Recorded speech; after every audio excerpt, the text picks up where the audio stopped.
Dinajpur battalion 42 BGB border বাংলাদেশের একটি গুরুত্বপূর্ণ সীমান্ত রক্ষাকারী বাহিনী হিসেবে ইউনিট হিসেবে দীর্ঘদিন ধরে পেশাদারিত্বের সাথে কাজ করে যাচ্ছে। আমাদের প্রধান দায়িত্ব হচ্ছে বাংলাদেশের সীমান্ত নিরাপত্তা নিশ্চিত করা এবং দেশের সার্বভৌমত্ব রক্ষা এবং সীমান্তে সকল ধরনের অপরাধ প্রতিহত করা। আসন্ন ঈদুল আজহাকে কেন্দ্র করে সীমান্ত দিয়ে গরু চলাচল এবং চামড়া পাচার রোধে বিজিবি কঠোর অবস্থানে রয়েছে। ঈদের পর কোরবানির চামড়া যাতে সীমান্ত দিয়ে পাচার না হয় সেজন্য বিজিবি সীমান্তে সর্বোচ্চ সতর্কতা রেখে দায়িত্ব পালন করতে হবে।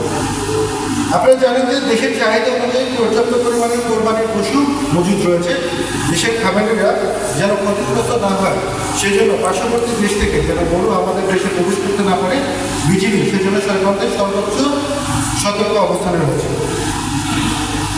ঈদের নির্বাচনে দেশের জনগণ যাতে নির্বিঘ্নে ঈদ উদযাপন করতে পারে সেজন্য বিজিবির সদস্যরা সীমান্তে নিরাপত্তা নিশ্চিত করছে।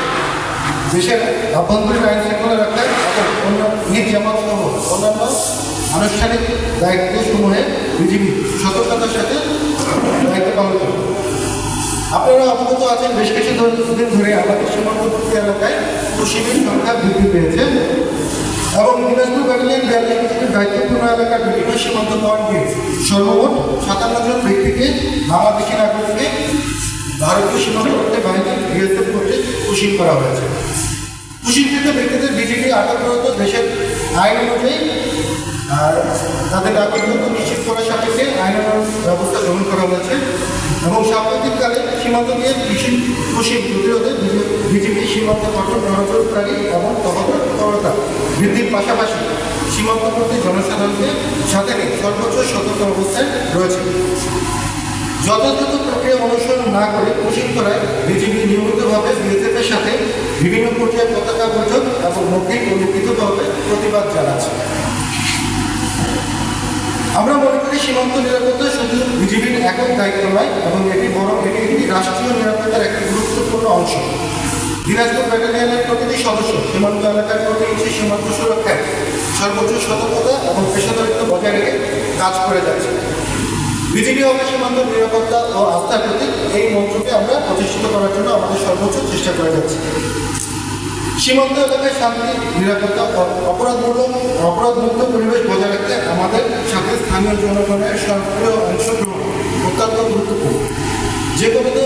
যে কোনো ধরনের সন্দেহজনক ব্যক্তি বা তৎপরতা পরিলক্ষিত হলে দ্রুত বিজিবিকে অবহিত করার জন্য আমরা জনগণের প্রতি আহ্বান জানাচ্ছি।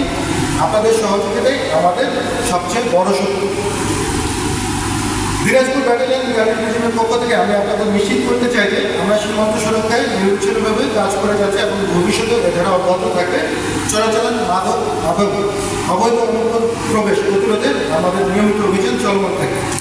আচ্ছা, আমরা 57 জন যে নাগরিক যাদেরকে আমরা আটক করেছি বিভিন্ন সময় আমরা সবসময় চেষ্টা করি তাদের নাগরিকত্বটা নিশ্চিত হওয়ার জন্য এবং আমাদের দায়িত্বপূর্ণ এলাকায় যারা আটক হয়েছে মোস্টলি ম্যাক্সিমাম বাংলাদেশি নাগরিক এবং 2-1 জন আছে যারা হচ্ছে অনেক পূর্বে গিয়েছে। আমরা হয়তো তাদের নাগরিকত্ব কাগজপত্র প্রমাণ নিশ্চিত করতে পারিনি বা তাদের আত্মীয় স্বজন এবং অন্যান্যদের মাধ্যমে বাবা মার এনআইডি অথবা নাগরিকত্ব সনদপত্রের মাধ্যমে আমরা নিশ্চিত করেছি যে তারা বাংলাদেশি নাগরিক।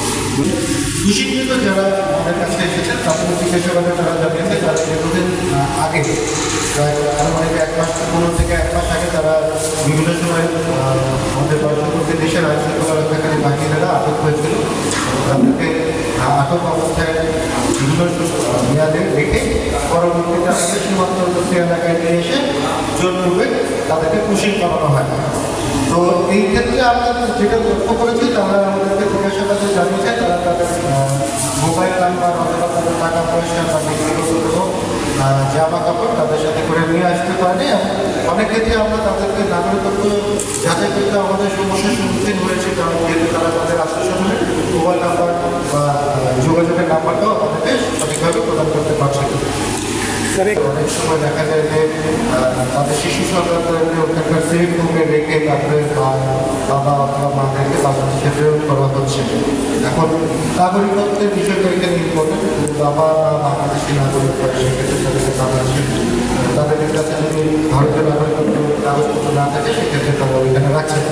সরকারের বিভিন্ন সংস্থা যারা আছে যারা আইন নিয়ে কাজ করে বিভিন্ন সহায়তাকারী এনজিও আছে তারা এই বিষয়ে কার্যক্রম পরিচালনা করতে পারে।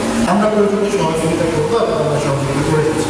দায়িত্বপূর্ণ এলাকা ঠাকুরগাঁও হরিপুর জেলার হরিপুর থেকে আমাদের এখানে দিনাজপুর বিরল উপজেলা পর্যন্ত হরিপুর উপজেলা এবং বিরল উপজেলা পর্যন্ত 93 কিলোমিটার দায়িত্বপূর্ণ এলাকায় আমরা এখন পর্যন্ত কোনো শরণার্থী যারা বাংলাদেশের শরণার্থীর আইডি কার্ড এবং কোনো ব্যক্তিকে শনাক্ত করেনি যারা ফাঁসির শিকার হয়েছে।